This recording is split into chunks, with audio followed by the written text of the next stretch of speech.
आप सभी का बहुत बहुत स्वागत है अपने आज के इस बहुत ही इंपॉर्टेंट वीडियो में। स्टूडेंट्स, चैप्टर नंबर 3 विद्युत धारा चैप्टर हमारा कब शुरू हुआ और देखते हमारा लास्ट टॉपिक, महत्वपूर्ण टॉपिक आ गया है उस चैप्टर का, जो कि है व्हीटस्टोन सेतु का सिद्धांत। और ये इतना इंपॉर्टेंट है कि ये कई सालों से लगातार हर साल पूछा जा रहा है। दैट मीन्स आपने बिल्कुल सही समझा कि ये जो टॉपिक है आपका 2020 से लेकर 2024 तक किसी न किसी पेपर में दिखता आ रहा है। हमने खुद देखकर हैरान हो गए कि यार ये 2022 में भी आ गया, 2023 में भी आ गया और यहाँ तक कि अभी हाल ही के 2024 के पेपर में भी पूछ ही लिया गया। तो आप ही सोचिए कितना इंपॉर्टेंट है ये टॉपिक। तो आज हम डोंट वरी आपको पूरी तरीके से व्हीटस्टोन सेतु में क्या क्या चीज़ें इंपॉर्टेंट है और वो सब कुछ हम आपको बताएंगे और उसको कवर भी करेंगे। ठीक है, उससे बाहर कुछ भी नहीं आएगा, ना कभी आया था ना आएगा, ये मेरी गारंटी है। बस लास्ट तक इस वीडियो को जरूर दिखेगा पेन कॉपी के साथ। ठीक है, चलिए अपने आज का ये वीडियो अब स्टार्ट कर देते है। तो स्टूडेंट्स, सबसे पहले व्हीटस्टोन का सिद्धांत समझने से पहले व्हीटस्टोन सेतु को समझना चाहिए हमें। ठीक है, और उससे पहले आपके मन में आया होगा कि सर जी इसमें पूछा क्या जाता है, आखिर एग्जाम में क्या इतने सालों से लगातार आ रहा है। सब्र रखिए, अभी बताते हैं। पहले व्हीटस्टोन सेतु क्या है ये बताइए, पहले क्या होता है, इसका क्या काम होता है। ये एग्जाम में आ जाए 1-2 नंबर में तो आप क्या लिखोगे आप सभी, व्हीटस्टोन सेतु क्या है बताइए। नहीं बता पा रहे हो, व्हीटस्टोन सेतु का याद कर लीजिए दोस्तों, यूज हम किस में करते हैं। व्हीटस्टोन सेतु क्या है, इस व्हीटस्टोन सेतु के द्वारा दोस्तों हम क्या कर सकते हैं, अज्ञात प्रतिरोध का मान निकाल सकते हैं। अज्ञात प्रतिरोध का मान निकाल सकते हैं स्टूडेंट्स। यही आपका कौन क्या कहलाता है, व्हीटस्टोन सेतु कहलाता है, जिसके द्वारा हम अज्ञात प्रतिरोध का मान ज्ञात कर सकते हैं। बस खत्म। अब बात आई व्हीटस्टोन सेतु का सिद्धांत क्या है, इसमें क्या इंपॉर्टेंट है कि लगातार आ रहा है बताइए। देखिए, व्हीटस्टोन सेतु का सिद्धांत का मतलब यही है ना कि व्हीटस्टोन सेतु में आपको इतना तो पता है कि सर 4 प्रतिरोध होते हैं ना। यहाँ हमने बनाया भी है 1 2 3 4। मान लीजिए आपका प्रतिरोध P है, ये Q है, ये R है, ये S है। तो व्हीटस्टोन सेतु में क्या होता है कि सर जी ये इनका अनुपात बराबर होता है। यही होता है कि P अपॉन में S बराबर होता है Q अपॉन में R के। ये हमने दोस्तों चैप्टर नंबर 2 में भी झलक देखा था।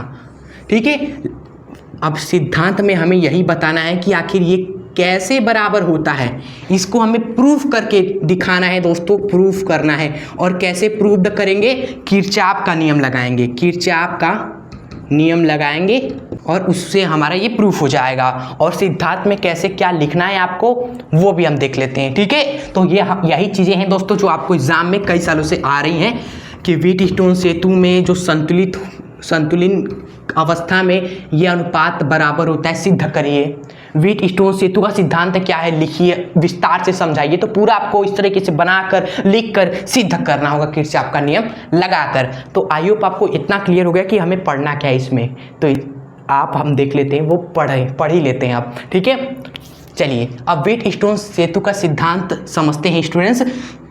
व्हीटस्टोन सेतु कैसे बनता है, 4 प्रतिरोध को हम दोस्तों इस तरीके से श्रेणी क्रम में पहले हम जोड़ देते थे, एक के बाद एक इस तरीके से जोड़कर एक चतुर्भुज बना दे रहे हैं। 4 भुजे वाला एक चतुर्भुज देखो हमने बना दिया। और मान लो ये चतुर्भुज है, आपका नाम दे देते हैं इसको A B C और D।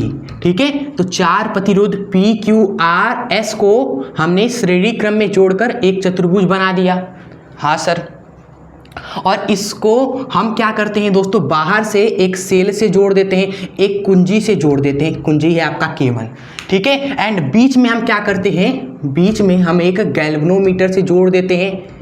गैल्वेनोमीटर क्या करता है, बताता है विद्युत धारा का, यहाँ पर विद्युत धारा प्रभावित हो रही है कि नहीं, ये बताता है गैल्वेनोमीटर। अगर विद्युत धारा प्रभावित होती, अगर करंट जा रहा है दोस्तों यहाँ से, तो ये जो तीर है ना दोस्तों डगमगा जाता है, कभी इधर घूम जाएगा या फिर ये तीर आपका इधर की ओर टेढ़ा घूम जाएगा अगर करंट जाएगा इस तार में से, बीच में से। ठीक है, अगर नहीं जाएगा तो ये सीधा का सीधा ही रहेगा, कोई भी इस गैल्वेनोमीटर में विक्षोभ होगा ही नहीं अगर करंट नहीं जाएगा तो।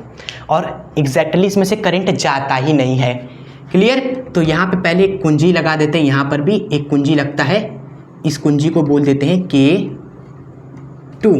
ठीक है, तो दो कुंजी है K1 और K2 और ये गैल्वेनोमीटर है, बढ़िया से बड़ा बना देते हैं इस तरीके से। ठीक है, चलिए ये आपका व्हीटस्टोन सेतु है, पूरी तरीके से नाम लिख देते हैं यहाँ पर नीचे, दैट इज व्हीटस्टोन सेतु, जो आपको एग्जाम में बनाना है, व्हीटस्टोन सेतु। क्लियर? हाँ सर।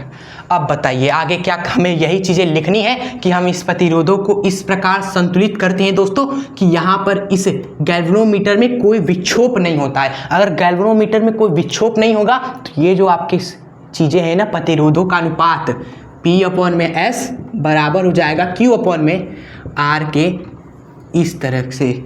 ओके, चलिए तो लिखेंगे कि आप व्हीटस्टोन सेतु में 4 प्रतिरोध P, Q, R, S को इस प्रकार श्रेणी क्रम में हम लगाते हैं कि K1, K2 कुंजी को जैसे ही बंद करेंगे तो इस गैल्वेनोमीटर में कोई भी विक्षोभ नहीं होगा। ठीक है, तब आपका जो सेतु होता है संतुलित अवस्था में हो जाता है। ठीक है, तो सिद्धांत में इतना ही आपको 4 से 5 लाइन लिखना है। क्लियर? उसके बाद हम किरचॉफ का नियम लगाएंगे और इस चीज़ को प्रूव करेंगे, इस चीज़ को प्रूव करेंगे कि संतुलित अवस्था में होता है सेतु, तो मतलब कि ये अनुपात बराबर है, और इसको प्रूव करेंगे हम। अब इसको प्रूव करेंगे हम सभी आगे। तो प्रूव करने के लिए हम क्या करेंगे दोस्तों, किरचॉफ का नियम लगाएंगे। बंद पास में लूप में ही किरचॉफ का नियम लगता है। तो लूप आपका देखो कितना लूप दिख रहा है, एक देखो बंद लूप ये है, एक बंद लूप ये है, और एक ये पूरा बंद लूप है। ठीक है, तो बंद लूप में ही लगता है। तो हम क्या करते हैं, ये देखिए ये दिख रहा है ना आपको, और एक यहाँ पर भी इसी तरह एक बंद लूप दिख रहा है। तो इन्हीं दो लूपों में हम क्या करेंगे, किरचॉफ का नियम लगाएंगे, सिंपल सा। ठीक है, तो पहले हम ये वाला लूप उठाते, बंद पास या लूप बात एक ही है। ये जो आपको दिख रहा है ना ट्रायंगल, क्या नाम इसका है, इसका कुछ नाम होगा ना, इसका भी कुछ नाम है, नाम बताइए। ABD फिर ABDA, ये आपका क्या है, एक लूप है, बंद पास जिसको बोलते हैं। ठीक है, तो पहले हम लिखेंगे ABD फिर A, लूप में हम लगाएं किरचॉफ नियम, लगाते हैं किरचॉफ नियम।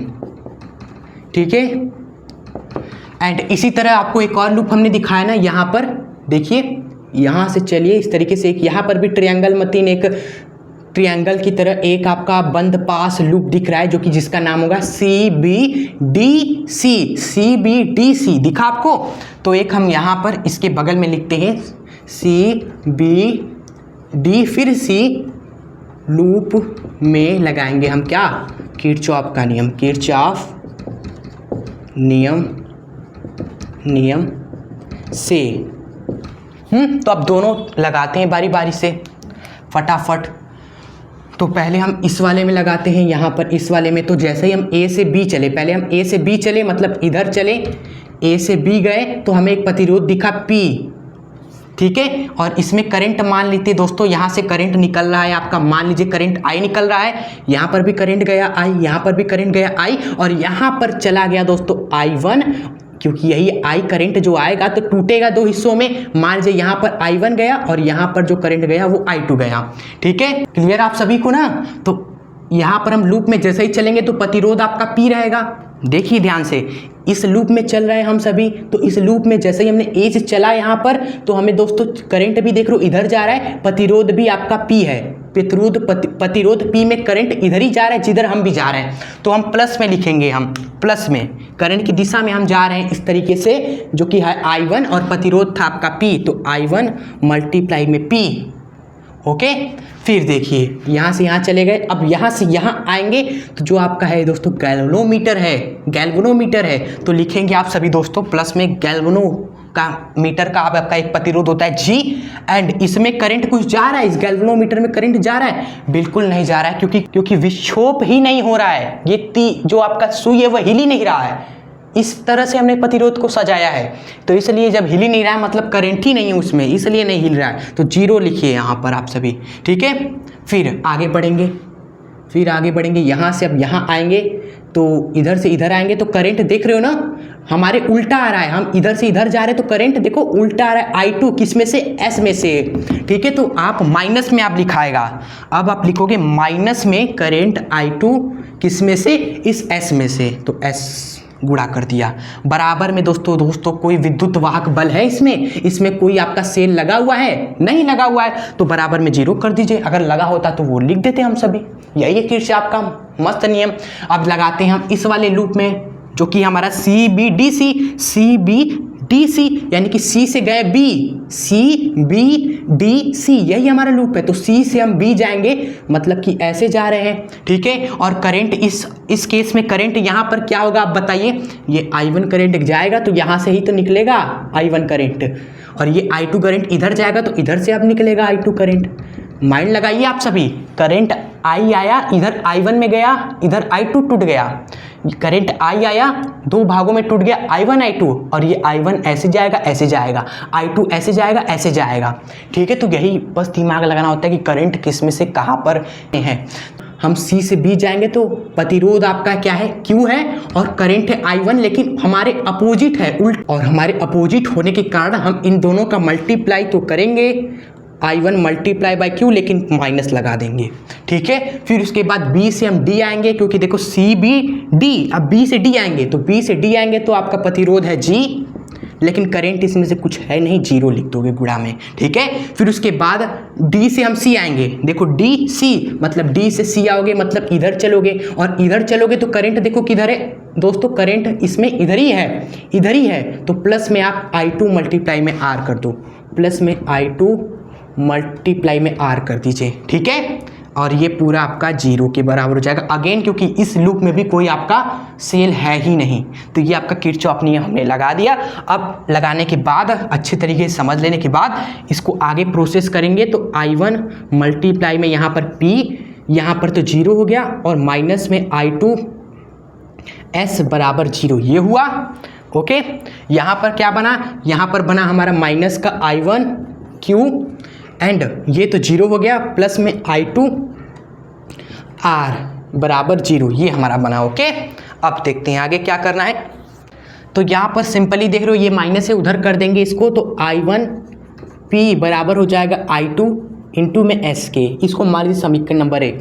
इसी तरह इसमें भी करिए आप सभी, यहाँ पर देखो माइनस का है तो उसको उधर कर दो, प्लस में हो जाएगा, तो I2 इंटू R उसी तरह रहेगा, और ये इस साइड आ जाएगा अपोजिट में, तो I1 इंटू में Q हो जाएगा। क्लियर आपका, ओके स्टूडेंट्स। और या फिर इसको लिख सकते हो दोस्तों आप I1 Q बराबर में I2 R, ठीक है, वही बात हुई, बस क्या किया हमने, इसको घुमा दिया हमने, I1 Q को इधर लिख दिया और I2 R को उधर लिख दिया। तो अब इसको मान लीजिए समीकरण नंबर 2, ठीक है। फिर उसके बाद जो आपको समीकरण 1 मिला, समीकरण 2 मिला, समीकरण 1 को 2 से भाग कर दीजिए, 2 से भाग कर देने पर